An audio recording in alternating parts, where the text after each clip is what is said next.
Hey there, you're listening to the GROUPEX podcast with Tony Zanato. Today I'm talking with Matty Clarke, creator of A State of Ride and one of my good mates. We chat about his entry into the fitness industry, his rise into the education and presentation space, program creation and his heavy investment into the growth of online fitness, and all things GROUPEX.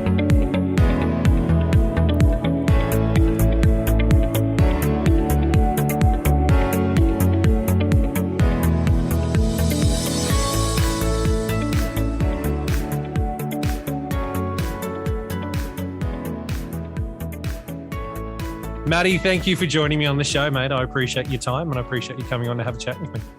TZ, it's nice that I can start the podcast laughing, which is, I suppose, anybody that may dive into any of our clips usually hears me laughing at the start of each of our broadcasts. So yeah, mate, thanks for hanging out tonight, mate. No, all good.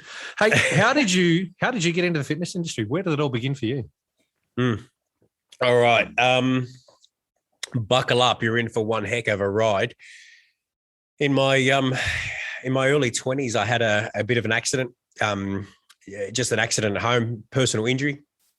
Went through a period of immobility. My left ankle was damaged to a point where I was immobilized for a significant amount of time, put in a non-weight-bearing cast, and sitting in the public health system waiting to be operated on.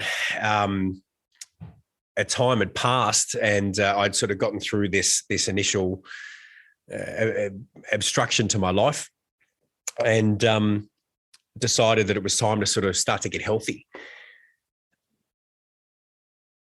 All Sorts Gym in Sydney, actually it's called All Sorts now, back then it was called In Shape, was right next door to where I was working in Alexandria. Yeah, in South Sydney. So I was working at a company called Daisy Tech, which was an IT consumables business. Again, not working in the fitness industry at this stage. I was just a normal dude, a normal young fellow that was sort of doing what you do when you're in your early 20s, which was, I suppose, not conducive to early starts and late nights of work. I'll tell you that much. But look, I was working in Alexandria, and this gym was there, and having an hour lunch break was, I suppose, an uber convenience. And I wandered over one day, and a lovely building that had a pool and a gym and a group fitness center and whatnot was there, and I signed up and started, I suppose, this training process. One night I saw a poster on the window that said that RPM was coming, and I thought, well, this looks exciting. It was a picture of a dude on a bike that sort of was doing the fist bump with this cool backdrop, and it grabbed my attention. I was like, I know, I hadn't heard anything of any group exercise. I wasn't a gym person in my previous couple of years anyway. I played water polo in high school, but certainly wasn't involved in the gym scene. And, the time rolled through for this RPM launch, and, all of a sudden these bikes appeared up the back of this open studio, completely lit. If you've ever been to All Sorts, it's not a dark studio. It's just an open space that was, it was open there. So, we got told that on the Monday night at 5:30, I think it was, that this RPM class would be on. And I rolled in, my little surf shorts, my boardies that I had on, and my singlet that I'd wear to the gym, and walked in. I think there was about 6 people in there, mate. There was probably 15 bikes, if there was that many. I couldn't tell you, to be honest. And I jumped on, and this dude got up on stage, and he just had this presence. The music started. Now the lights went down, but it made no difference because it was still daylight. Anyway, the music came up, and we're riding along to the rhythm, and I spent this 45-minute thing, and was just like, holy moly, this is by far the greatest thing I've done. And I it's probably odd to say that. Anyone listening is probably going to go, really, the greatest thing? I was heavily into the rave scene and the party scene back then, I guess. So I lived for the weekends, mate. I was in corporate, and from Thursday night through to Tuesday morning, I was out and about, and I was having a good time with my friends and a good time with my crew, and a really good time, sort of here and here. And, this Monday night that this spin class was on, or this RPM class was on, it had everything that I'd experienced over my weekends. It had this euphoria, and it had this excitement and this community in this space. And, I wrapped through the class and just was floored. Bikes all wheeled away, and I made a beeline up to this dude that was teaching. And I said, mate, that was awesome. How do I do this? And he's like, oh, you just got to train to do it. And, you can teach. And that was where the conversation ended. I'm going to give him a blast, to be honest, because he turned out to be, a very good friend and employer and mentor over the years. It was Vincent Hampel, who was, part of Group Fitness royalty, I guess. He was part of the OG crew, and, he would turn through and, if you've heard him speak, he has this very, very heavy presence, and, the songs that he'd have Scooter going. It's like, dude, I've got Scooter in my ears and I've got Scooter on stage yelling at me. Yeah. And it was just like, I'm in. Became an active participant. I was there every night, come hell or high water. I was there, bums on seats. Through obviously working life, I finished up in Alexandria, and I moved into a job in Homebush West. Again, still playing in the corporate space in my early 20s. And there was a Fitness First club, Fitness First Auburn, which is sort of on the outskirts of Strathfield and whatnot. So sort of just on the outskirts, I suppose, inner west of Sydney. And so I went down, and because I'd already been in a gym, I knew what I was doing. It wasn't about selling me a membership. I was literally just going to sign on the dotted line because it was down the road.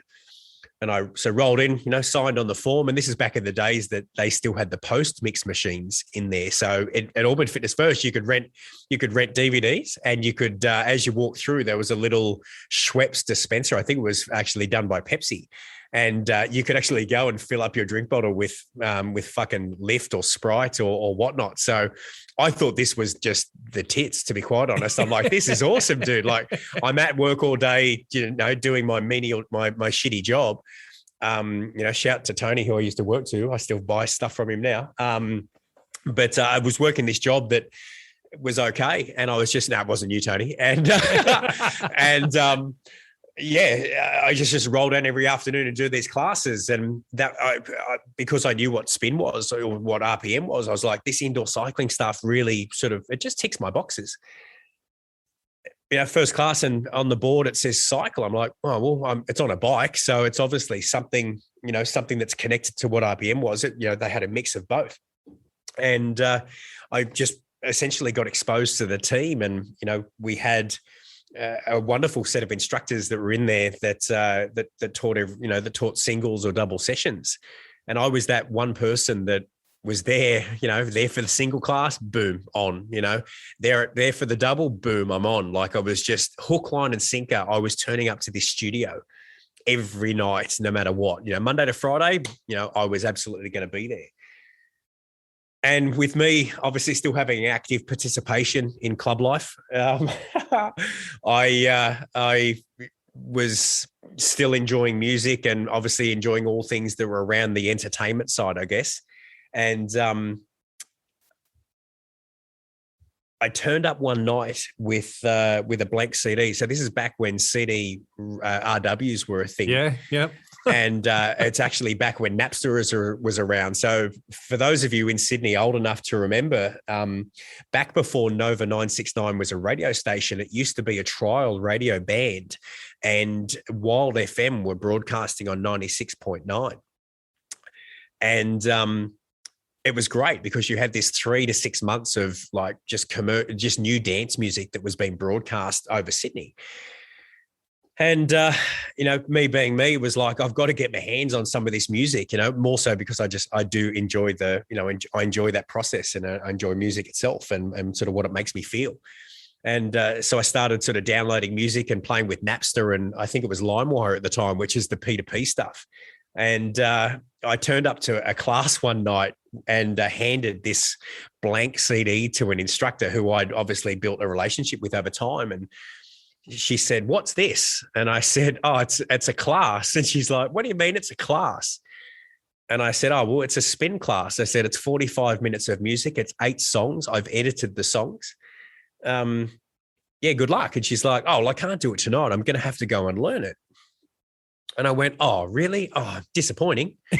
And she's like, I've got to, she's like, I've got to look very respectful, but she she pumped the brakes and she said, I can't just ad-lib this stuff. Like I need to know what's going on so I can teach a class. And I looked her square in the eyes and I said, do you know music? And she's like, yeah. And I said, are you intuitive? And she's like, yeah. I said, push play, hold on. You're going to have a great time. Mate, she got up on stage, push play, delivered this class that I had the best experience that I possibly could on a bike. Mate, it had some stuff that would probably make people shake their head and go, what the heck is this guy playing? But at the time, it told a story of me. Anyway, this 45-minute class finished, the instructor pressed stop, the lights went up, everyone exited, and she walked up and she said, how did you do that? And I said, what do you mean? She says, well, how did you know what went where? And I said, I don't know. I just see things and I thought it would work. And she's like, have you ever thought of being a group fitness instructor, in particular indoor cycling? And I said, well, I've been asking people for about a year and I can't get a straight answer. So if you can tell me, I'm happy to walk down that path. So huge props to Judy Mead, who was the senior group fitness manager within the Fitness First network when she was at instructor level, I guess, or she was still working actively in club, was that one instructor that didn't tell me to bugger off when I handed her a blank CD and said, could you play this? Thus started, my night school of Cert 3, Cert awesome. 4 and all the GROUPEX stuff. So I suppose that was the piece. Look, it really started with me being a groupie.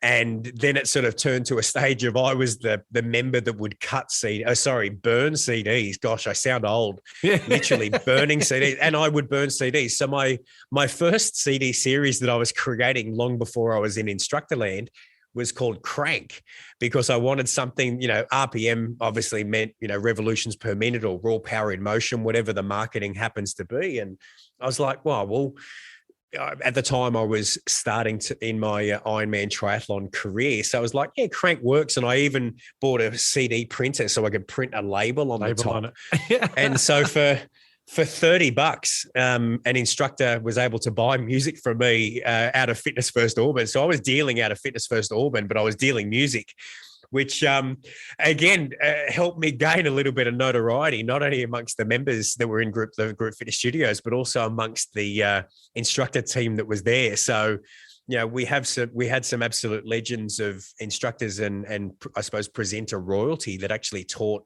within that network. And that was it. So I went and did my Cert 3, my GROUPEX, turned up for the GROUPEX module with, I think it was Liz Dean at the time. And I was the naughty kid because... Why doesn't that surprise me? So I turn up with this intention that I want to teach indoor cycling. And that's all I want to do. I just want to sit on a bike and I just want to explore whatever that happens to be. And I turn up to this, this GROUPEX module that I need to do for freestyle group exercise. And it's explained to me that I've got to learn to do grapevines and step touches and shit. Yep, those days. Right. Yeah. So absolutely. So this is long before. So for those of you that are gel trained, you have an absolute blessing of an industry right now. So true. So here I am. I'm not a good dancer in any stretch of the imagination. In my own eyes, under the right circumstances, I'm sure that I can hold my own. But my ability to do a choreographed routine of step touches to particular timings of music, no, I'm a no-go. So we get through the theory aspect of music design and program design, or not program design, but program delivery. And I've got a good handle on it. I understand rhythm, I understand timings and tempos and stuff. So for me, the musicality side, the engineer side, isn't so much a difficulty, but the actual action was less than favorable. And I was fucking furious about it. And I remember standing during one of the group presentations and I was livid and I couldn't get it and my feet are tangled and I don't know where my arms are meant to go. And I'm just like, this is bullshit. And I remember saying I'm pretty certain it was Liz Dean. from Australian Fitness, or from Network, I think it was, Fitness Network. And I said, mate, this is bullshit. I just want to teach spin. I just want to teach cycle. I don't need to know how to do a fucking grapevine.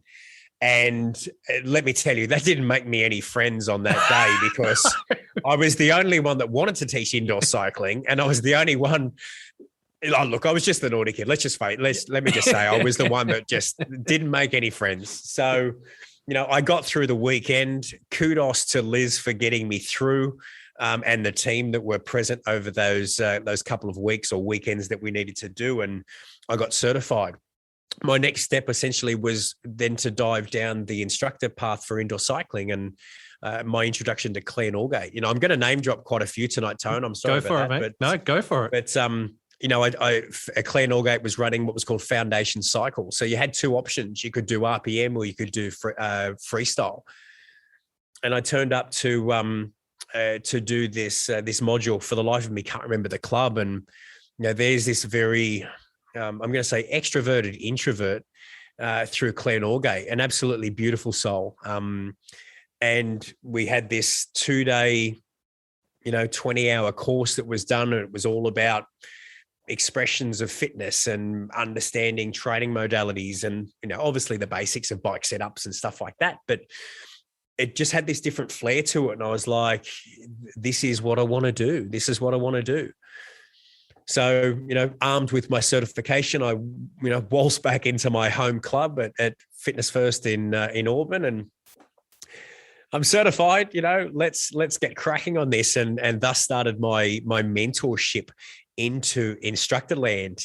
Being able to shadow, and then essentially starting to teach. And mate, I can remember the first time I ever put a microphone on. I'd been shadowing on stage to get used. And, for anybody that's made that transition, particularly in the group fitness world, it's a different piece, because you've got, you're in a fixed space, you've got fixed focus and fixed attention for that time. And I was like, yeah, I've got this. And obviously, again, being the music dealer that I was, at, I don't know, a dozen releases by that stage. And I had a handle on this program design that I wanted for myself. And it was time for me to start teaching, put the mic on, and I was fucking awful. It was horrible. It was the most, it was the most, what's the word I'm saying? Fractured few moments of my life, to be honest. My words weren't words, and all of the things that you see and hear from new instructors were present, not having a projection, not having a presence, not really knowing where you were. I mean, even though I'd understood what I was trying to get through, there was all these other things that I had no idea about at this stage of sort of where I was ready to go. And it was a real leveler, because, musically I had a great time, but as far as executing the class, it was less than favorable. Again, great leadership team through Nick Granger, who was teaching there, Effie Diamond, who's still on the presenter circuit, and obviously Judy Mead as well. And the crew, I think we had Trevor and a few others there as well. A gentleman called Paul as well. Really good crew. They put up with my shit. I was there every day. I'd ask questions. Can I shadow tonight? Can I do this? And it got to a point where my competency level started to raise, because these guys were investing obviously in me. And dude, I was hungry for it. It wasn't as if that I was asking and what weren't being served. They had this young kid that was really keen, had no history in fitness, couldn't grapevine to save his life, but I had a little bit of talent that they were happy to nurture. And it got to a stage where, I'd have one of them come in and I'd say, can I teach a couple of tracks tonight? And they'd give me the mic and say, yeah, no problem. And I'd say, I'm not giving the mic back. You can piss off. I'm teaching the rest of the class. And thus that was the beginning, mate, because it was, I was happy to do it, for me to strap on the belt and start teaching in front of that room was amazing. And I think a few months later, I got my first permanent class, and the rest is history, mate. It was really cool. So not unorthodox, but just I was that fucking pain in your butt, you know. But here's a CD I made for you. The world's different now, obviously, with Spotify and Pandoras and stuff. But you know, I was that kid. You know, I was burning CDs. Could you play this, please, sir? You know, it was, you know, and I love it. In fact, I've probably got them. I've got a box that's down next to me in the studio here, and I think that I've actually got one in there. So if I get one, I'll send it to you, mate. Yeah. So. Brilliant.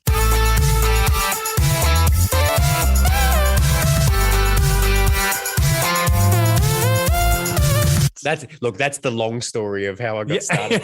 I think it's gold. You know, the first time I ever went in to teach somewhere, I'd never even put a mic on before, and put the mic on the wrong way. So you know how you've got your headphones on here at the moment, how it goes over the top. Oh yeah. Yep. So instead of your mic that normally goes around the back. No, mine went over the top and it was coming down the side. And the instructor who I was shadowing with didn't even say a thing. Just let me put it on and keep it that way while I taught my 2 tracks. And it wasn't until afterwards that I was like, I had that on wrong. She's like, yeah, I just didn't want to say anything and embarrass you in front of everybody. And I was like, you didn't want to say anything and embarrass me, but you let me embarrass myself by having it on wrong in front of everyone. Yeah, thanks. Bless. That's awesome. Yeah. Mate, look, I remember putting the mic on for the very first time, and it was, it just felt right. You know, even though my ability was less than appropriate, I put it on. I was like, this is what I want to do. You know, this is what it was. And I was still working full time in a separate industry and doing this of a night time. And just became all consuming to the stage, or to the point where, I sat down with my boss and look, I had a great job. I had a company car. I was driving I was in my early 20s. I had a BMW as a company car. I had a nice apartment. Like, life wasn't bad. And I would sit at my desk and I would literally live for 5:30. You know, 5:30 was the high point of my working day. You know, out the door, straight down the gym gear on. I was good to go. And I'd sit at the work computer with my laptop open, and I'd be downloading and searching music that was appropriate to teach in cycle classes because I'd heard it on the weekend, or I'd heard it in a clothing store. I mean, I walked past Hound Dog Clothing in Bankstown. Yes. Oh, yeah, legit. Yeah. And I heard a song and I was like, that is a great remix. And I about-faced went back to say, where'd you get that song from? And then literally just starting conversations with strangers to say, that's a dope sound. Who is it? Where'd you get it from? And how can I get it?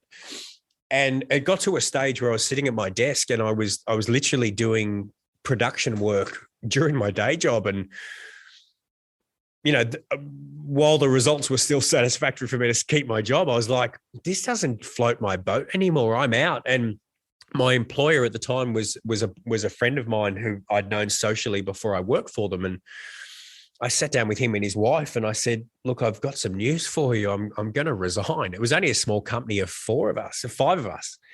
And I said, look, I don't want to do, I really want to do the fitness thing.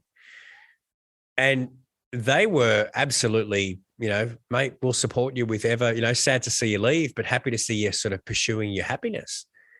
And, you know, gave back the keys to this really nice BMW and realized, shit, I really need to work for this now, don't I? Like I've really committed. So, mate, I went all in. I think at that stage I was only teaching spin. So, you know, to jump out of a full-time career, a full-time 9 to 5 that was paying me, you know, a good wage into the fitness industry, you know, while you might get paid per hour a little bit more, or it looks like a good rate per hour, when you start to span that over a 9-hour day, it's not that favorable. And very quickly, I learned that in order to make good money in this industry, I needed to do 6 to 7 classes a day. And that was what I was doing. You know, I was teaching 35 to 42 classes per week at my peak, in order to have, you know, the amount of money that I was wishing to live for. My fitness went through the roof. I then subsequently trained in body pump with Richard. Can't remember his last name at all, but I tell you what, he was a legend. And I think that was is it Splash? Is that the one? Is it Splash out there? It was at a nightclub. What's the one that's out near St. Mary's? No, it's not Splash. It's Ripples. Ripples. There you go. I was really, Jesus, I was really close, wasn't I? Oh, holy moly. You know what? Ripples, are they still functioning at the moment? Are they still around? All right. I tell you what, I'll make an ode to Ripples. I will tag you in one of my A State of Ride broadcasts for calling you Splash. I think you should, yes. In fact, see, there you go. Splash was a nightclub across the road from DCM's. So there you go. That's why I said that. So I made the transition into full-time teaching, bud. And, 35, 40 classes a week was a challenge. It was great fun, mate. I was loving every minute of it, and I was exhausted at the same time. So, it was a really, look, it was a really cool thing. I mean, there were times where you were less than good for your friends and family, through sheer exhaustion. My Tuesday alone, I think, was 6 classes that I would do. I would do 6 spin classes over my Tuesday, plus an tummy, butts and thighs or an ABT class. So, and I did look to double back to my group exercise. I did teach freestyle aerobics as well as or a high-low as well as body attack. So I did get my grapevine shit together, and I did get my arm lines. The problem is being an avid cyclist as well as embarking down their triathlon career, my hamstring tension was a little bit tighter to allow the high kick. So I definitely taught it like a bit of a buffy bloke. But look, mate, I did enjoy the mix that was presented to me through the Les Mills universe, or the Les Mills world, I should say, as well as what I was able to do through the freestyle realm. Yeah, I love that. That's brilliant. I know a little bit about your journey, and I'm going to ask you now around presenting when you were doing your presenting stuff with Network. How did that come about? How were you approached around that, and how did that eventuate? I'd learned about Filex, the industry convention around the fitness expo.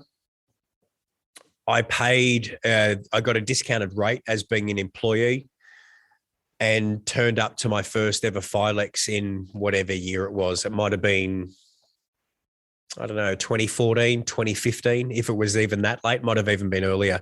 But around, oh, hang on. No, have I got my years wrong? I do. I was in CrossFit back in the early 2000s, I should say. So I rolled through, and I all the cycle schedule I was booked for. And at that stage, you didn't have to book for anything. You could literally just have your pass and go through. I think you had to say what you wanted to do, and you're allowed in. And I did all the cycle sessions. And the very last session of the weekend was a session with Claire Norgate, whom was the educator for Network for Foundation. So I went through this session, and I can't for the life of me remember what the session was, but it was a good session. I enjoyed it, and I got a lot out of the weekend. And as we all packed down, and everyone sort of the crew will make their way out, Claire sort of came up and said, "Mate, Matty, it was really good to see you. Claire's a lovely soul." And she says to me, "It was really good to have you here. Thank you so much." And I was like, "Claire, I really had a great weekend. I hope to see you soon." And I made my way out the door. About 90 minutes later, my phone rings, and it's Claire Norgate on the phone. She says, "Hey, are you around still?" And I said, "Yeah, I'm just having some food." She said, "Can we catch up for a coffee?" I went, "Absolutely." So I was with a colleague and a friend of mine at the time, and I said, "Oh, who's that?" Oh, it was Claire from the session that we just did. "What does she want?" She said, "Oh, she wants a coffee." "Oh, go and have a coffee." We catch up, we sit down for a chat, and Claire turns around and says, "Hey, I'm at a stage for myself where the volume of education is a little bit too much." I think she was doing some midwifery stuff as well as her yoga and some other stuff within the Australian Fitness Network infrastructure, I guess. And she said, I'd like you to potentially think about coming on board as part of the education team.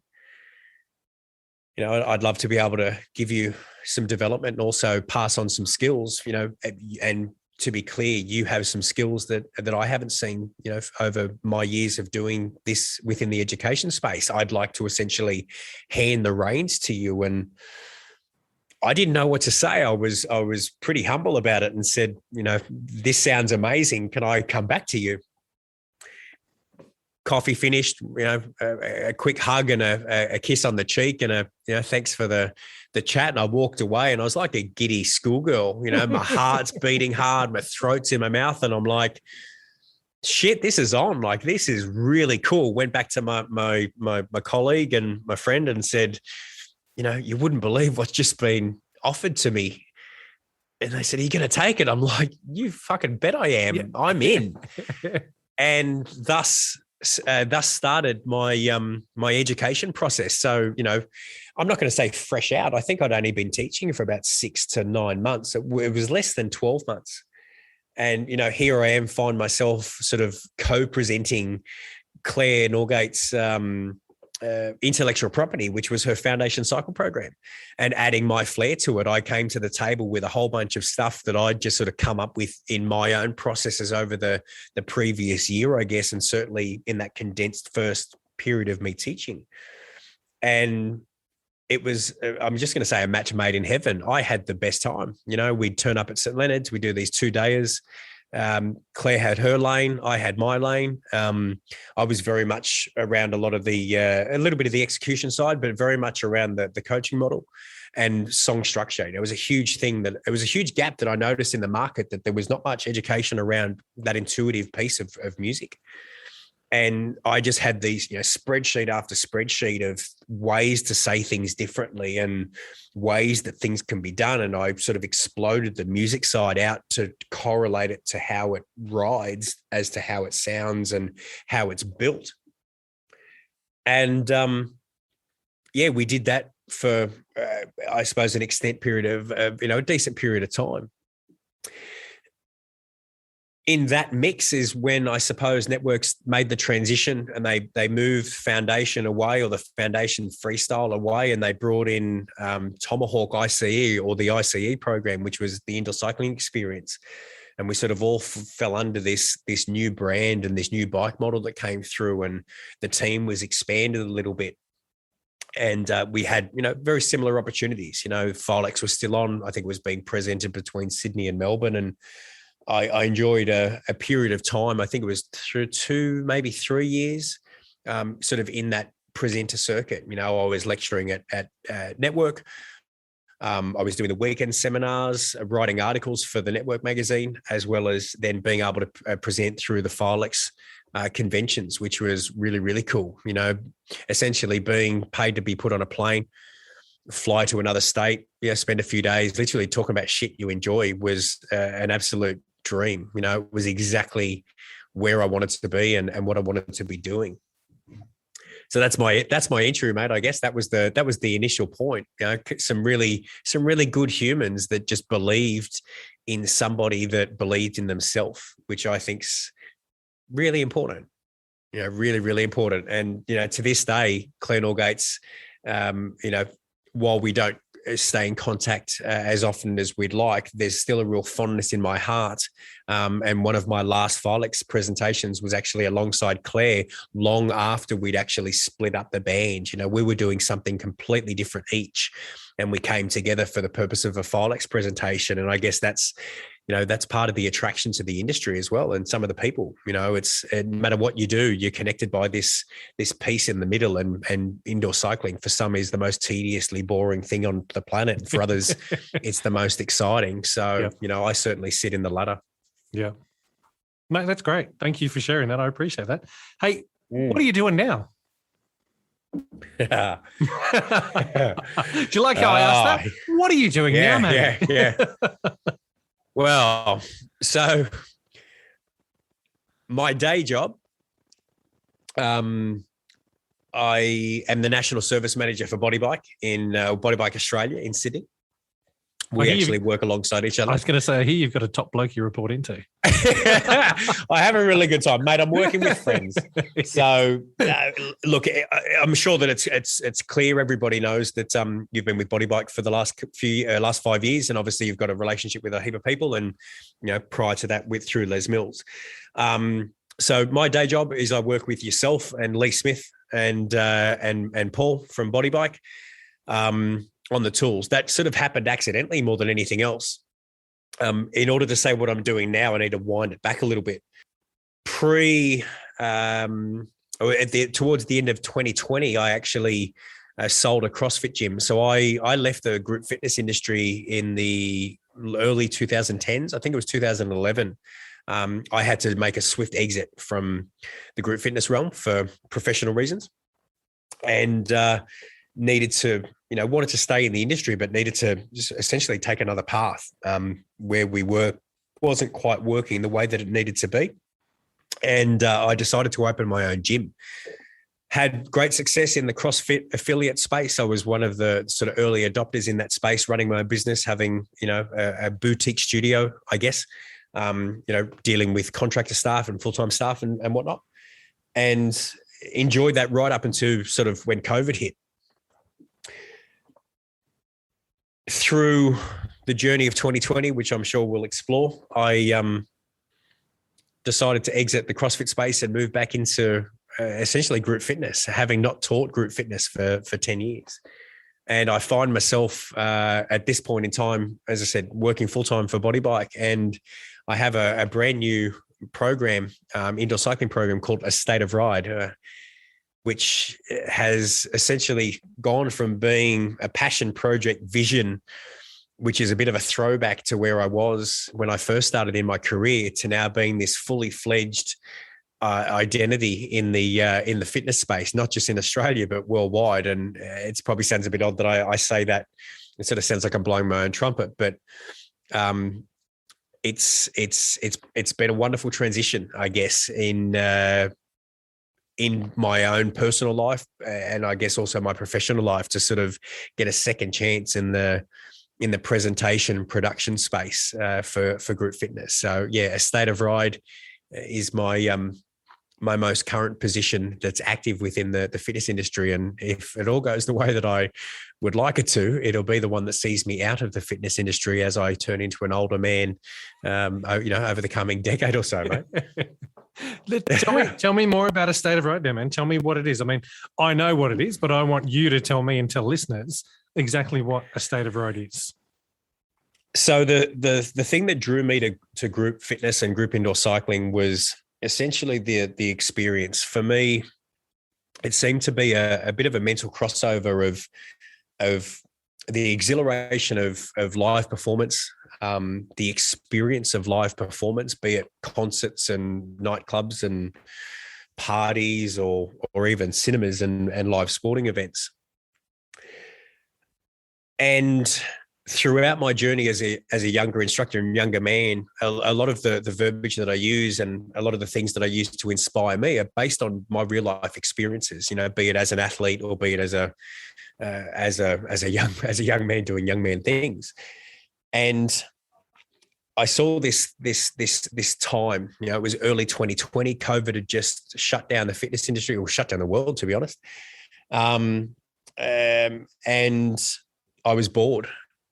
My best friend said to me at the time, mate, you're not yourself. What's going on? I was doing a couple of digital classes each day, and I wanted to sort of create this same experience, this same hype around movement, around exercise, and around, I suppose, the community that we were, and thus the concept and the thought that was sort of planted in my mind was, I want to bring to life for other people what I see and what I feel and experience for myself when I actually undertake an indoor cycling class. And I didn't quite know what that meant. I just knew that it was going to be something that was going to be pretty special, even if we got it right, or even if I got it right or got it wrong. So I had this idea of being able to create a multimedia experience, having been in the fitness infrastructure or the presentation infrastructure for some time. My very final Filex presentation was a mixed multimedia session called Ride It Live, which was with Claire Norgate.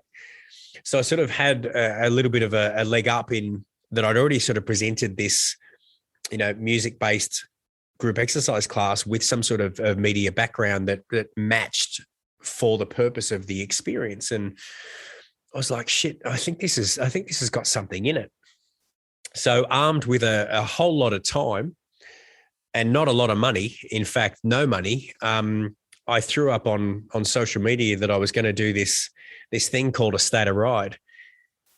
And I'm glad that I had some really cool friends that have been around me for some time who knew that I was pretty good at this indoor cycling thing, and were like, hey, this bloke's pretty good at stuff. You should get involved. And, these messages were going out into the ether of people to jump onto this live thing that was going to happen on a Friday night, at the end of May, where we can't do anything. We're locked out. We can't open the businesses and whatnot. And, we advertised this thing with a weird typeset. It was called a state of ride. On all the marketing materials, it said ASOR.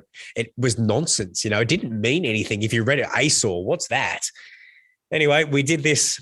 We between myself and my best mate Jay, we came together, pushed this live class out, having not taught group exercise, formally group exercise for the best part of 10 years.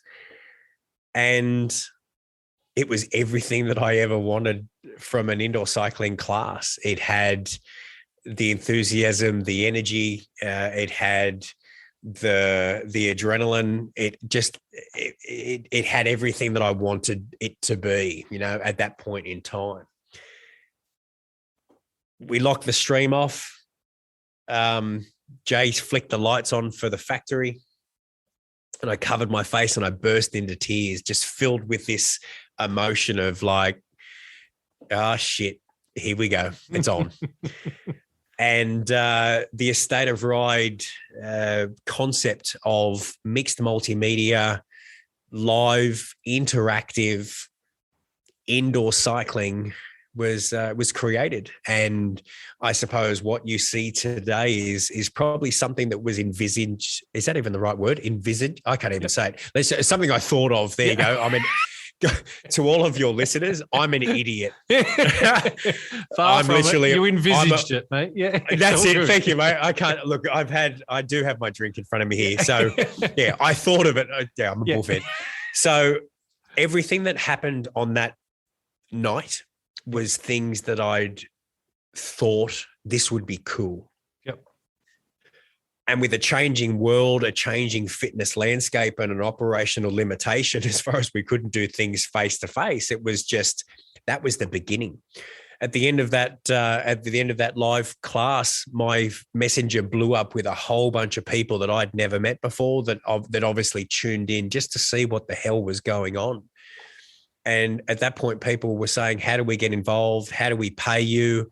We want to support you to make this what it happened to be. And, by midnight that night, we had 6 members signed up to a voluntary contribution page via Patreon. I think it was like $8. And we just put a nominal number. I thought, look, I'll put $8. No one's going to give us anything. I mean, we're doing it for free. Why would someone pay for it? And, before I went to sleep that night, we had half a dozen people subscribe to an $8.50 voluntary contribution for a State of Ride. And I messaged Jay really early in the morning going, can you believe it, mate? We've just been paid $50 for something that I was happy to do for free. Like, yeah. What the fuck is going on? And I suppose that's sort of, look, that's where ASOR sort of, or a State of Ride, kicked off. And that was the premise. We wanted to do, and I wanted to do something that people hadn't seen before.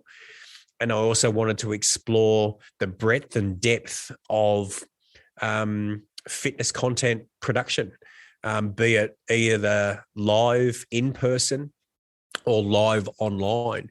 And certainly having an understanding that the operational changes that were happening, within the fitness industry, and obviously, not being able to do stuff face to face, that there was a real need for there to be a digital player, or a digital platform to muck around with. So, armed with a whole lot of historic ability in production, and I just mean sort of music side and being able to structure classes and obviously deliver content, from my lecturing years of lecturing, it was like, sort of, here we go. And, my best mate, Jason, and myself just embarked on this journey of creation, and let's break some shit and see what we can then do once we fix it.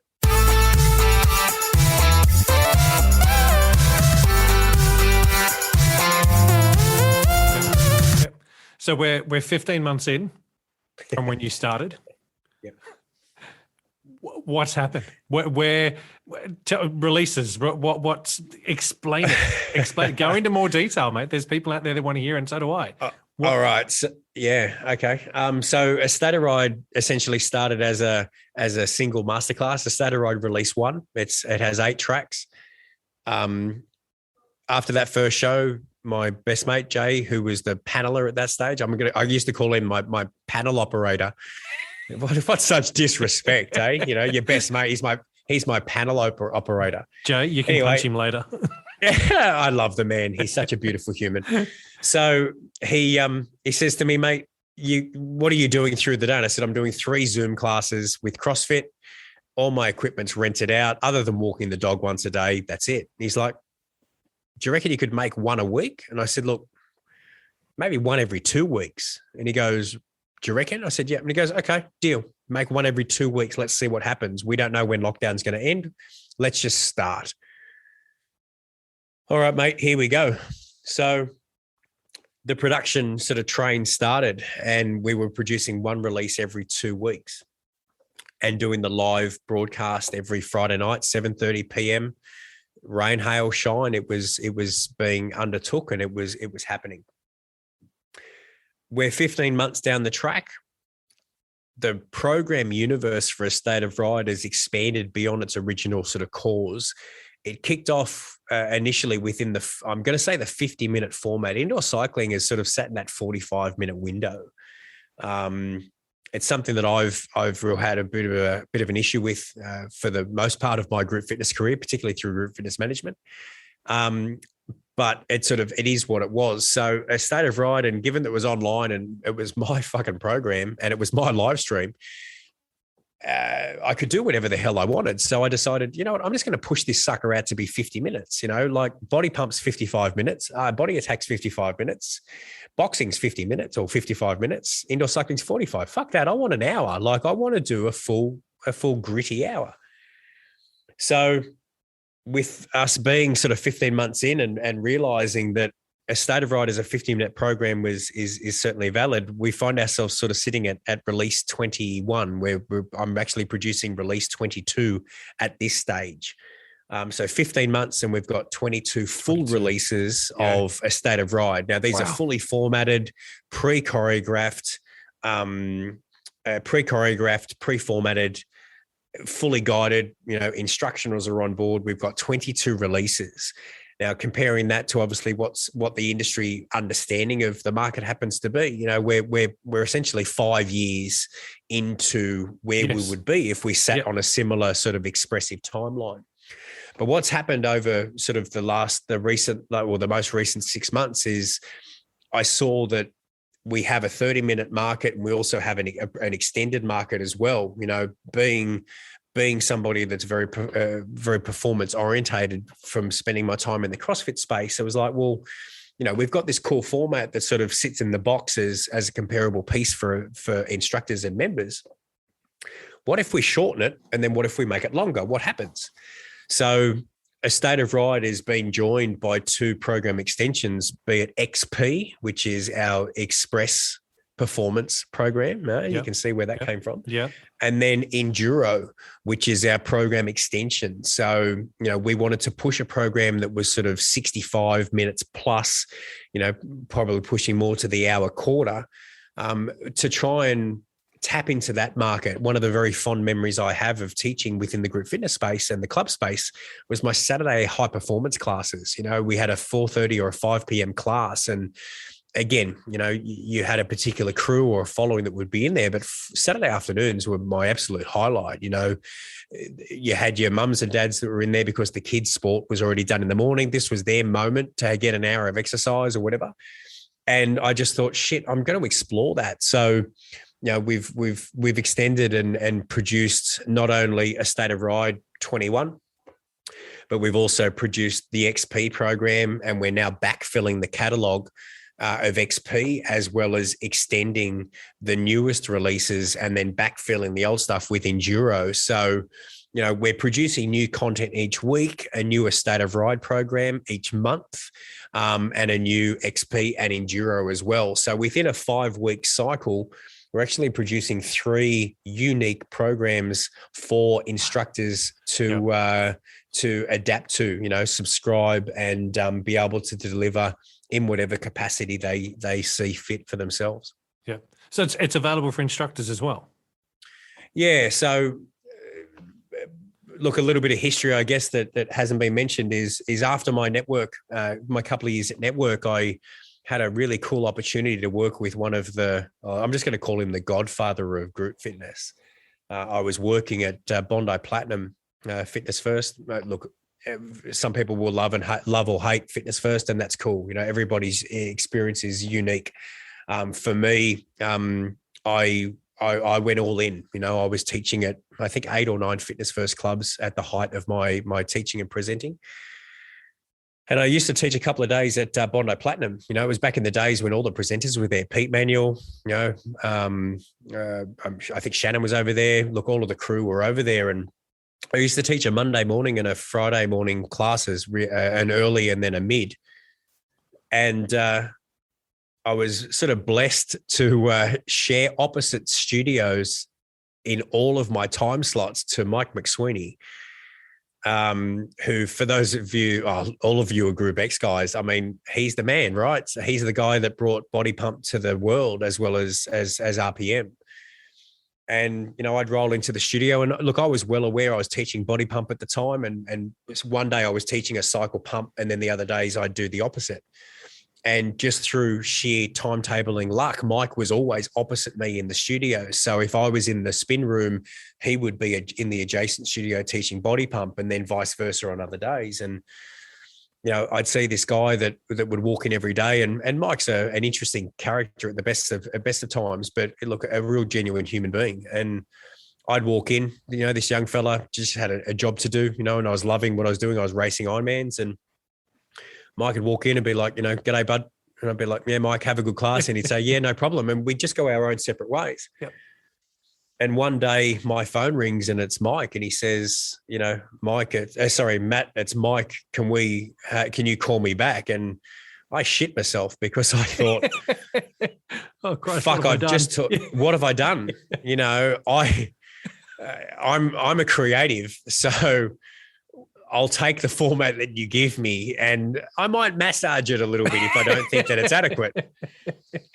Look, I was notorious for never learning the warm down for Body Pump. Like I think for every Body Pump release I ever taught, I did the same sequence of whatever it was, lay on your back, side to side twist, cross your leg. I did the same shit because I just did what I did. It wasn't it? I think it was the same cool down. But anyway, I digress. So I had an opportunity very early on to work alongside Mike.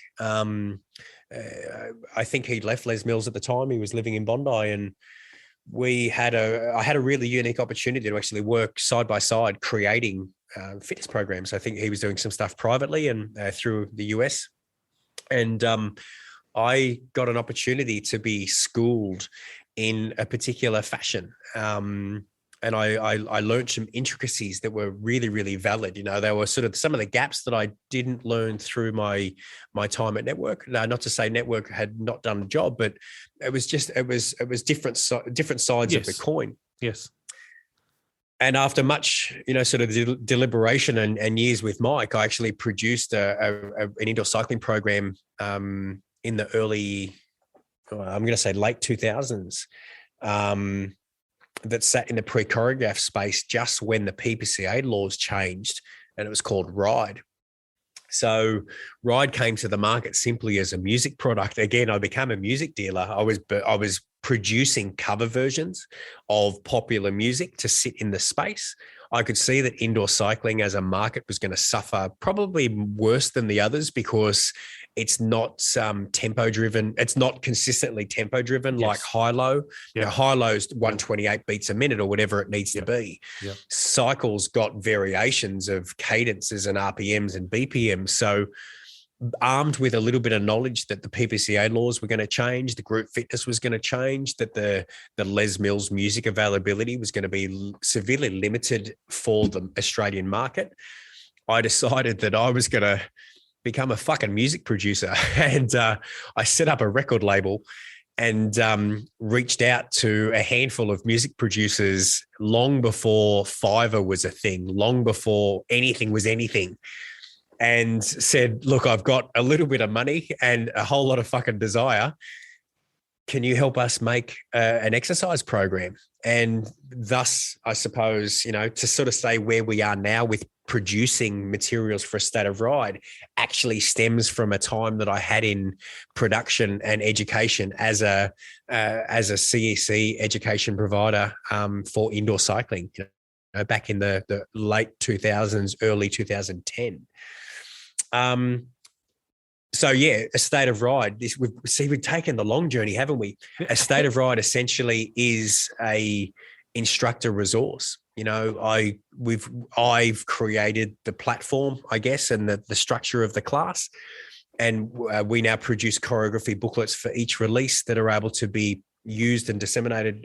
Is that even the right word? So I'm using these words I shouldn't, Tony. I'm just going to say it's products that have been distributed out there to try and assist the marketplace. There's not many options in indoor cycling in the moment. So, and obviously having a heavy presence through Body Bike and talking with clubs and studios, the investment in studios is still huge, but the availability of instructors and passionate instructors, guys and girls that are frothing to do this stuff, it's sort of like, oh, it's not what it was, and it's not to say that it's had its high point or that the people in it aren't doing a great job. People are doing a great job now, but again, I just saw this as an opportunity to sort of go, well, righto, I had a chance to do it before. We were relatively successful in the space, and yeah, fuck it, let's do it again. Let's have a crack and see what happens. So, A State of Ride gets A State of Ride instructors get a brand new subscription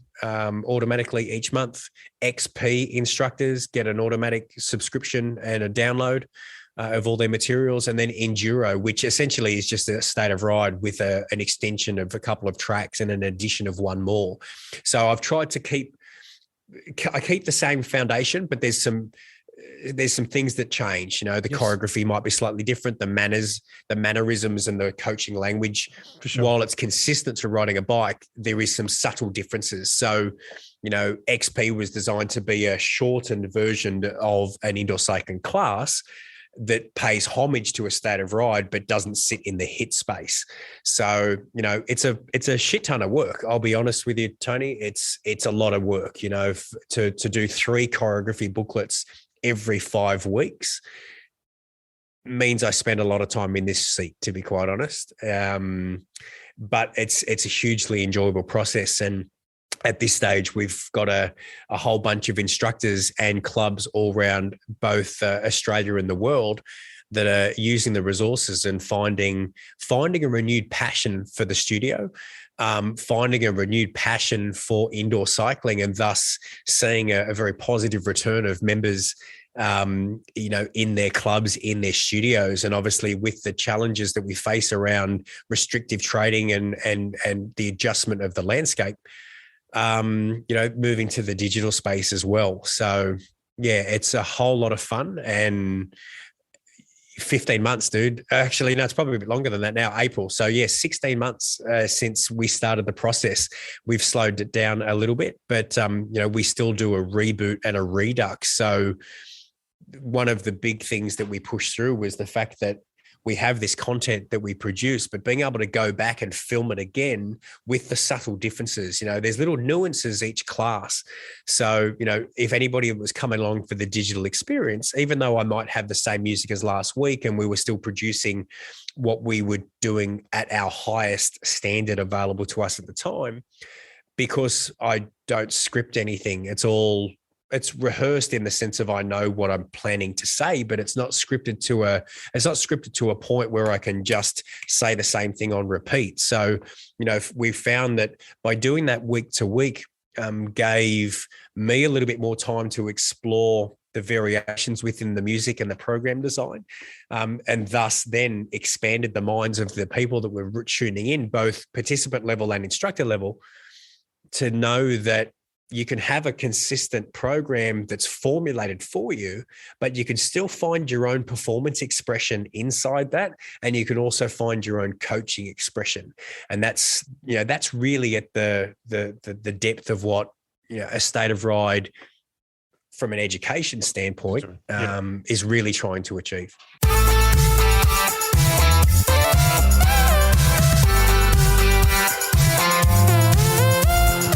Yep.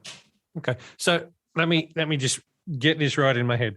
Friday nights, we've got a live class, which we can do at 7:30 on a Friday night. Mm-hmm. And then that is available for instructors at any time as well, as long as they're paying, they've got their membership, their subscription to what's going on. The Friday night class, is that something that people need to pay for? Or is that something that is a free thing for anyone can jump online and see what it's all about? Yeah, good question. Okay. The Friday night class is free. There's no payment gateway whatsoever. The intent from the very beginning of my process was to, the intent for the process was to not create an avenue for someone to say, oh no, I can't do it because. I wanted to have an opportunity to essentially enjoy the product I wanted to have a product that they could essentially hook into straight off the bat with no, we need to put money up front, or, you need to commit before you know what's going on. I'm a huge fan of as an instructor, if you love it, do it, see what happens. Don't expect validation before you've proven yourself. Now, even with a whole bunch of experience in the presentation circuit, in the production circuit, I still didn't find myself in a position where I thought it was reasonable to turn around and say, I'm doing this, but you've got to pay in order to do that. Even with, nearly 2 decades of playing in the space, it didn't feel right. And I suppose it was for 2 reasons. I didn't want people to be put off by having to pay in order to attend. But also for the purpose of, look, I'm willing to do it for free. And I guess that's a really important thing to recognize as a producer and as a creator, is the first reason why you should be doing any of this stuff is for you. If you're doing it for $1 first and then wondering, why people aren't engaging, it's because you've essentially come into it from the wrong reason. Now, that's not to say that you shouldn't have the right to be able to be paid for what you do. But if your first hurdle is that you don't have people that say that they're willing to pay, or you don't have dollars in your bank account as a result of you trying something, mate, if you don't back yourself, why the hell is anybody else going to back you? So, the masterclass on the Friday night was 2 things. It was a mental health hour for me. I was hanging out with my best mate. I was doing something I enjoyed in my own space that I enjoyed creating. And if people came along and did the experience with us, awesome. Come on in. If you just want to hang out, come and ride with us. Come and sit in the chat and just see what's going on. Like, we didn't care. I guess it was more the fact that we were paid after episode 1 made a huge validative piece for us. Don't get me wrong. That did help a lot, but it's at no point been a sticking point of, oh, well, we haven't made much money this week or month, so therefore I'm not going to put in as much effort. It was, I'm going to push at 100 mile an hour, and I'm going to push as hard as I possibly can alongside, Jay, in order to create something that was something that they'd never seen or done before, and again, just understanding that a lot of it was about just unlocking people's understanding of what digital fitness was. Everybody has an idea based on 2020 that digital fitness is all Zoom classes and fucking madness of people making different noises and having people's mics not work. I mean, it's probably been a less than favorable experience for most gyms and trainers moving into that spot, because it is different. You know, it has a very unique feel. It has a unique set of problems, and it requires a really unique set of skills. And having a little bit of presentation skills in the past allowed me to transfer into the space. But you know, even with all that, it was like, look, I'll do it for nothing. You know, come along. If you like it, awesome. If you like it and you want to pay us, awesome. If you like it and don't want to pay us, awesome. You know, I'll see you next week. Hashtag me on social media. You know, like that was pretty much the driving force for us. And I guess, you know, maybe that's been part of the success, is the fact that everybody knows that we're producing, you know, 3 releases every 5 to 6 weeks, you know, with a whole bunch of other support tools that are out there. And we do this on the premise of that we're going to do it for free. You know, we're still going to show up and do it for nothing. And I guess that's the part that excites me. I know that I still have that fear every time we push out a live stream on Friday. Is anyone going to show up? You know, and we get, you know, on a repeat week, we get 60 to 70 viewers. You know, on a new show week, we get 100 plus live. So how the studio you're doing it in, then, how many bikes have you got in your studio? I got 1 bike. So it's not a massive big studio like you'd see in some of the other recorded stuff where there's 20 or 30 bikes in the room and you're teaching to 20 or 30 people. How are you? No. So it's you in front of a camera, yeah? Yeah. Okay. So you're teaching to people online. How can you? That's got to be a different skill set. It has its own unique challenges. So the studio that we've built now, so where I'm sitting, and I know that I don't think we're running video on this one, Tone. No. The studio that I'm talking to you now is actually it's called the Conservatory, and it was actually advertised that in the rental guide when I was looking at property. So I closed down my CrossFit gym at the end of 2020, decided to go all in on ASOR. Again, found myself doing what I was doing. And we looked to myself and my beautiful queen were deciding on a new location to live. And we were talking about how many rooms we needed and what we needed out of life, I guess. We're both business owners. And I looked up the real estate pages, and, you know, 6-bedroom houses in the northwest area, I guess it was, so the northwest section of Sydney. You know, it was I was living in Little Bay, or we were living in the eastern suburbs, so right on the water, lovely spot. But, you know, 1-bedroom apartment is not viable to sort of do much stuff out of. So, you know, we were having a chat about where to move our life, and I did a quick search of property and found this space that had this opening photograph of what was described as a conservatory. And I handed my phone to my partner and said, "Hun, this is the spot. I reckon this could be the new studio." And she just didn't know what the hell I was talking about. She's like, "What do you mean a new studio? You've got the gym." And I'm like, "Well, yeah, I'm selling the gym. So, you know, we'll look at this." So the studio that we've built now is at the back end of our house. It's 75 square meters. It's probably closer to 80 square meters.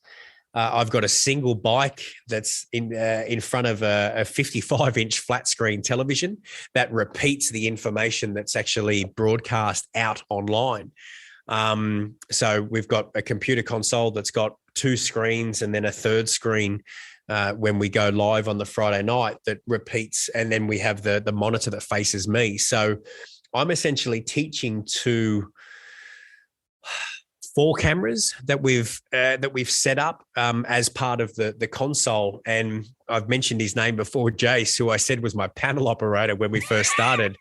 I fondly refer to him as being my co-producer and the co-producer of A State of Ride. So he sits behind the console with all of our lighting and camera control software, and he produces the multimedia experience and that immersive experience through, you know, interactive camera changes and light and timing changes and colors and whatnot. and I'm essentially sitting in front of a 55-inch flat screen panel, looking at myself on camera as to what Jay's throwing out on stream. So basically, what you watch at home is what I see. Watch as well, yeah. The only difference is on the left-hand side of the screen, I've got a live chat channel. So anytime somebody interacts with us in real time, I can see that text up on the screen. So I can't actually see anybody when I teach, which is strange, I guess, to go from teaching a room that at times have had, bikes of, 60 bikes in some of the studios I've taught in and masterclass experiences of 100 plus, to then move into this digital realm where it's you and your best mate. And it was just the two of us, teaching to a flat screen TV with a bunch of social media handles interacting, I'm going to say in real time, but not necessarily on the same timeline, because obviously the internet is going to be delayed depending on where people are in the world. So, while I might be saying something at, 8:41 p.m. at this moment, for me to get a reaction might actually be 30 to 40 seconds in the future for me, but it's actually in the past for them. It's this, that's a mind-blowing scenario to realize, is that when somebody says something to you that you might, it's not actually happening now, it's happened in your past, some time ago. So, the reason why I didn't go down the Zoom path or the video sharing was because of that. Organized group fitness is really challenging to do over the internet. Particularly as a group fitness leader, you want people to be doing it all together. And unless you recognize that there's going to be a delay in video or audio, that means that everybody's going to be doing different things. So I thought, well, you know what? Fuck it. I don't really need to see anybody else. Yep. As long as they can see the shit. And it wasn't about me. It was like, as long as they can see the shit that I'm doing. Yes. And as long as I talk to them well enough, and obviously, there's always risk involved and stuff that we need to cover off as far as liability and risk management and stuff like that. It was sort of like, well, how do we create the highest quality experience for the person on the other side? Because I tell you, when I do a State of Ride and present a State of Ride and any of its programs, I have a fucking great time. So it was like, right, how do I take what I'm going through and how do I share that with you in the best possible way? And the best way was for us to focus on what we can control, and that was the outbound production. So, we stream in HD. We've got DVD quality audio, and the fact that it's interactive. So, people can still let us know how they feel, what they think, and even just chatting amongst themselves. Some of the chat that goes on during the live stream from people that are tuning in while they're having a beer and maybe a cheat meal on a Friday night is phenomenal. We're starting to blur the lines between exercise and entertainment, and I suppose, if I can use the term exertainment, is exactly where we sit, and I'm really proud of that, because playing cricket as a sport is one thing, watching it is another. And group cycling, stationary group cycling, is like watching cricket. Unless you're doing it, it's pretty fucking tedious to watch. You're going a bit faster, you're going a bit slower, you're standing up, you're sitting down. Oh, you're not standing up for as long. Now you're sitting down. Oh, you're down for a little bit longer. While you're under the experience or during the experience of an indoor cycling class. To be able to make that something that people would just turn on and watch is kind of special. So I'm really proud of that. Yeah, I mean, it's no secret that I have done a few of the classes. I'm not going to lie there. I have done a few, so I do know what programming is about. The thing that I enjoyed the most is that I jump on and got enthralled or captivated by it. It felt like you were teaching to me. Yeah. Even though you're on there, you're teaching to however many people are online, it felt like you were just teaching to me. And I think that's probably the hardest thing to me, if I was going to try and do the instructor training and go through that I think would be a challenge, because I'm so used to teaching to a room 30 to 40 people, and you're getting that interaction with them. They're in front of you. There's that live experience. having them in there, you can see their faces, you can see the expression, you can feel the energy. That's the thing that you've managed to do for me when I was writing, it was like it was a one-on-one class with you and I. You've managed to teach to the one person, but that one person is many at the same time. And that to me is something that no other program's able to do. With a little bit of experience in live stream commentary with another project I've got in the digital space, which is drone racing, fitness people, I'm that freak, Jay, my best friend, we met through drone racing, which is essentially real life video games. He's not a fitness guy. I'm not exactly, I'm not exactly a fitness guy, but I am a fitness guy. But having experience with presenting online as a commentator, I realized that you had the opportunity to create a certain intimacy in the digital space. We've had the luxury and the pleasure over the last couple of months, or over since our inception, I guess, of having people come in and see the broadcast. And something that a lot of people don't know is inside the studio, there is no noise.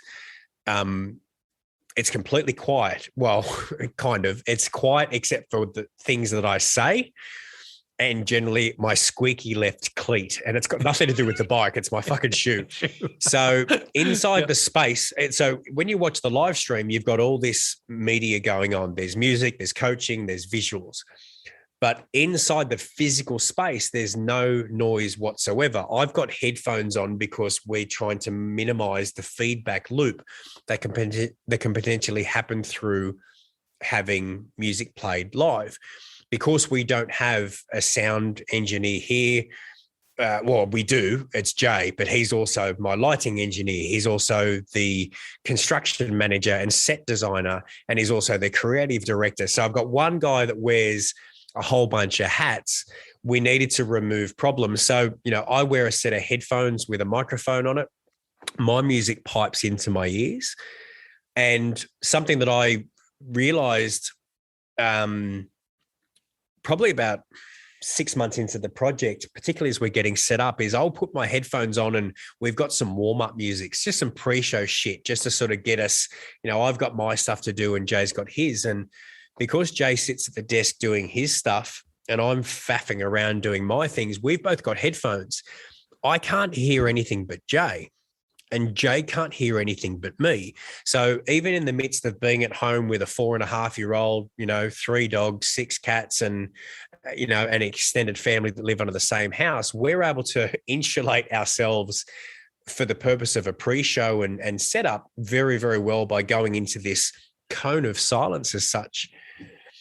And I noticed that through our pre-show sort of ramble that we were happening is that there was this weird connection between the two of us, that we were able to communicate to each other at a real face-to-face level. But I would be on the opposite side of the studio putting my shoes on, looking the wrong way, but we're still connected very directly through the audio.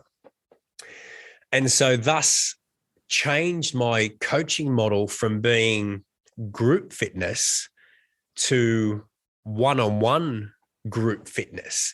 And by that, I mean, the realization that, yes, you have 100 people on the live stream, but each of those 100 people are a singular that's directly connected to you through their device, be it their phone, iPad, or desktop or TV. So I really saw this opportunity to explore this adjustment in coaching model and language, where it felt like I was literally on your shoulder, or, for use of no better expression, that I was in your ear holes. Yep. Talking to you specifically, that's way, what it felt like. Yes. Yeah. And that was what it was. So it was understanding. It was once I could flick my mind away from I've got 100 people to I have one, because the moment that you hear a word from me, it's only connecting to you, because for all I know, you're in your spare room with your indoor cycle. There's no one else around. So if I use a word like, come on, team, let's go, you've got no connection to that because it's you in your basement. Whereas if I turn around and just simply find a series of setup words or cues that are very, I'm not going to say singular in nature, but very targeted, I'm going to find that you'll get a better connection, or what I was hoping to be able to achieve is that you're going to find a better connection, not only to me, but also the program and the materials that are available for you to absorb. And by that, I mean, be it the live stream masterclass, be it the visuals, be it the camera changes, whatever it happened to be. So it was it certainly became a less is more approach, giving things less words, better word economy. And I suppose a more direct language. If you're talking to one person, the way that you explain how to do something is very different to the way that you'd say something to 50 people. So, you are teaching to a group of 100, but I like to sort of say that I teach to an avatar. In my mind, at every point of coaching expression, I've got a member that I've experienced in my career that I'm trying to overcome their issue. So if I'm talking about performance options or variations in the program,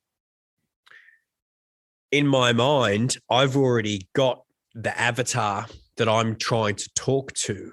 And the beauty of having that avatar in my mind and that avatar customer, and this is a real marketing piece, and I guess a business development piece is once you've got that avatar in your mind, it becomes really easy to be very, very to hone in. And the beauty of that is your avatar, your perfect your perfect client fits into really one of three people. It's somebody who's brand new, somebody who's moderately new, and somebody who's hugely experienced. You can expand on those three things. Yeah. But essentially having, knowing whom I'm targeting words for before you start to say them makes a huge difference. And again, in the digital space, one of the biggest negatives that I've heard, particularly from some of the people you've talked through, that, they've not talked fondly of digital. They did it before and will never do it again is a lot of what most coaches and owners say. I love it. What that shows, and it's not to say that anybody's done it in a bad way, but is they haven't understood some of the nuances around the platform. And again, what it is, it's how do you create community, intimacy when you are absolutely segmented and on potentially on opposite parts of the world, speaking a different native language. So, it's different. Yeah. However, hugely enjoyable.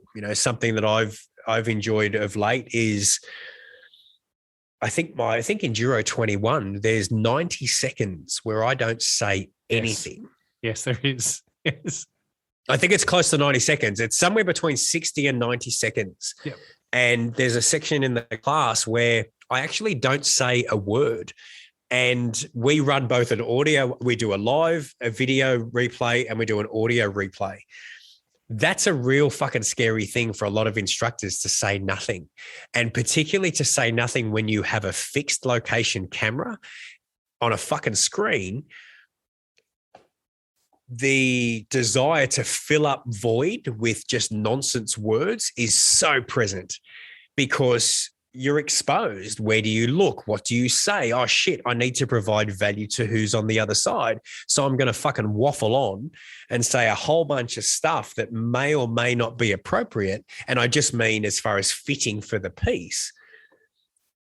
And as a music guy, that shits me to tears, because if you're going to go and put all this effort into production and music design and getting the right sound, let them listen to it. And I suppose more than anything else, I just want to listen to it. So, I'm sort of putting myself in that position of, I really like what I'm hearing. So I'm just going to shut the hell up. And again, we're still guided, we still keep people attached. So totally. You set me up and told me where I had to go and how to get there. And then you allowed me to just do it, listening to the music, and the music guided me along. Your coaching was there. Then it was like, just do it. And I was off. And I really appreciate that. It's that intuitive feel, I guess. Going back to that very first CD that I cut for Judy Mead, and said, just trust your gut. If you know how music flows, you'll be okay. And I guess with that initial entry point into the fitness industry, I really love the fact that I'm at this point in time when I'm going to stand in front of the industry and say, shut the hell up, stop talking, let the music, you've got programs that are being designed by professionals, and you're fucking talking all the way through it. Just be quiet. And sorry for the language, guys, but it really is that simple. I've been told by the best to just be quiet. In fact, in less favorable words, when you are trying to create connection, sometimes the loudest words you can say is nothing.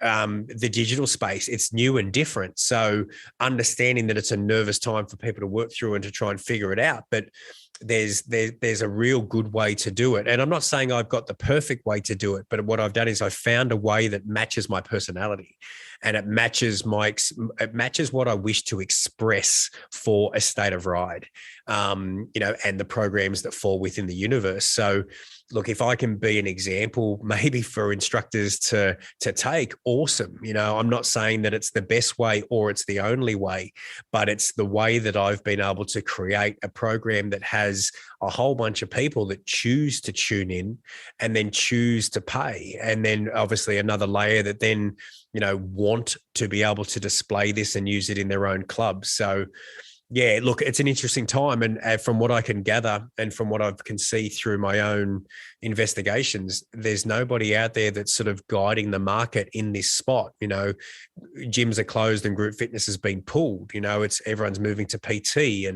and whatnot. And I guess I see myself as a little bit of a shepherd to the industry. And I mean, I would like instructors to feel relevance whether gyms are open or closed, and having a good grasp of digital in any capacity. You don't need a lot of money to do it. You just need a desire to get started. You just need yourself and I guess a growth mindset to go, this is different. I need to figure out where it goes wrong in order to then figure out the right path.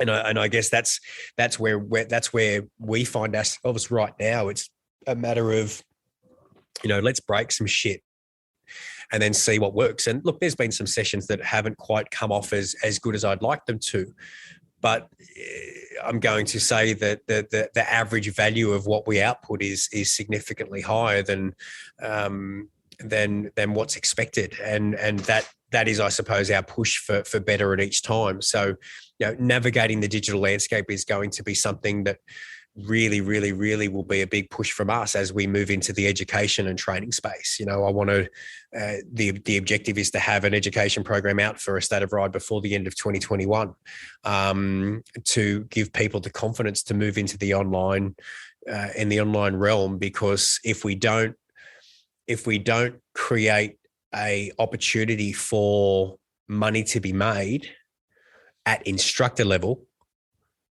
we're not going to have instructors.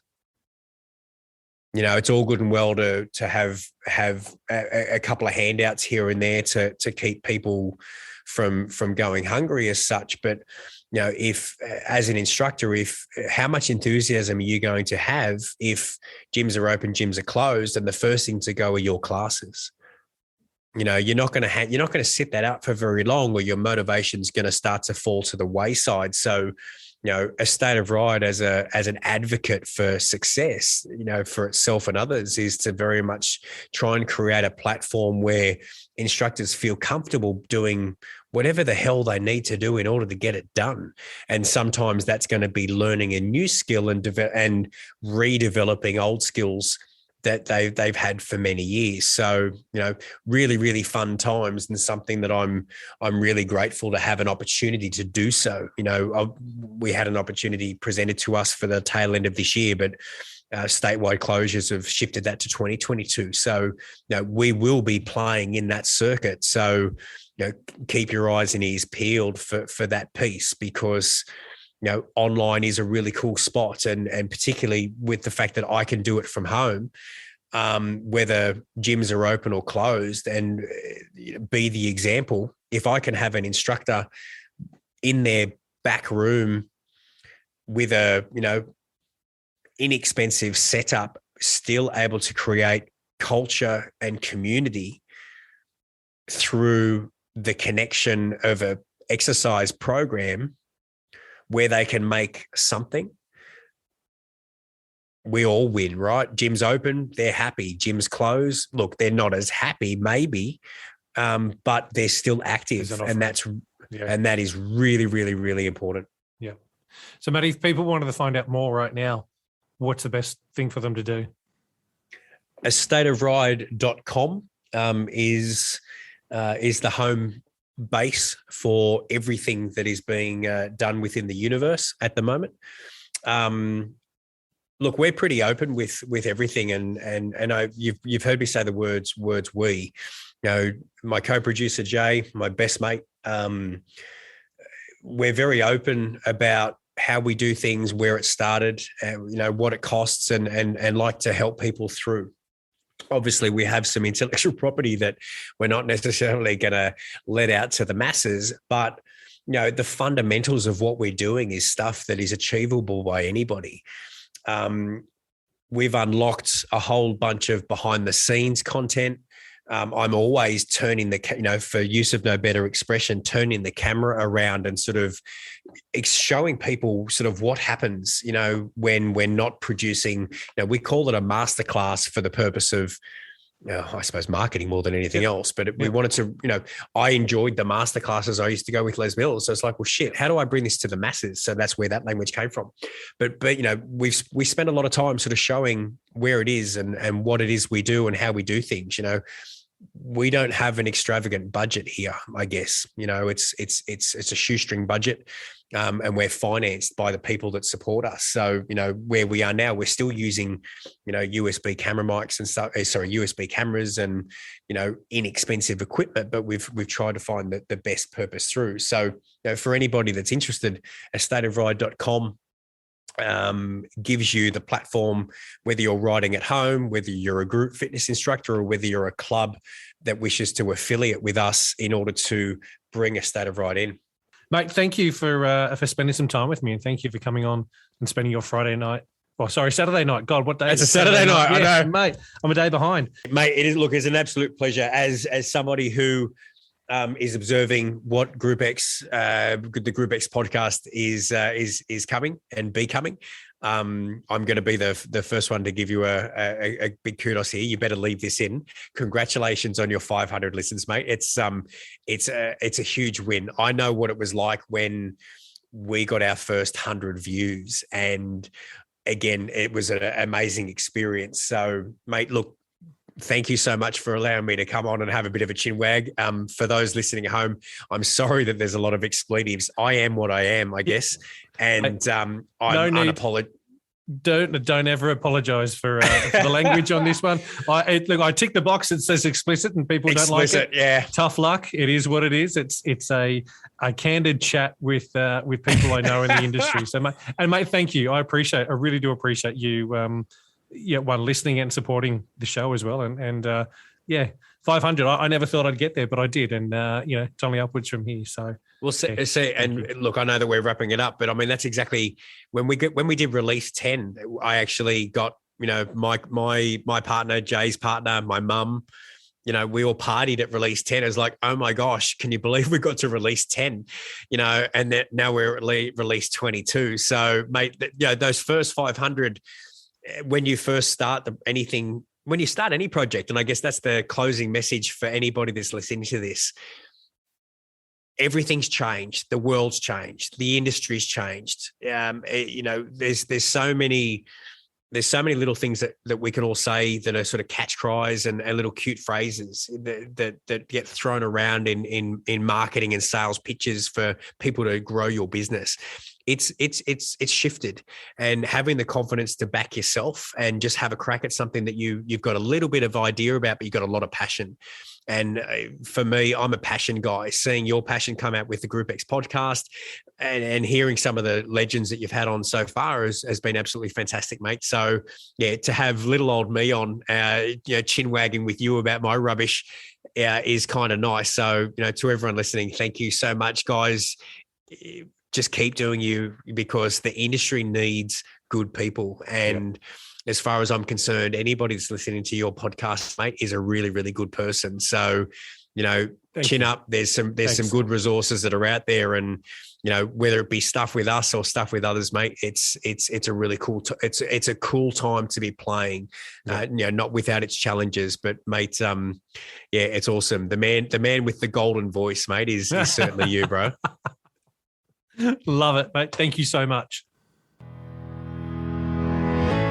Well, that's all for this chat. I hope you got something out of it and like what you heard. If you'd like to get in touch, head on over to the website groupex.com.au. May we meet again.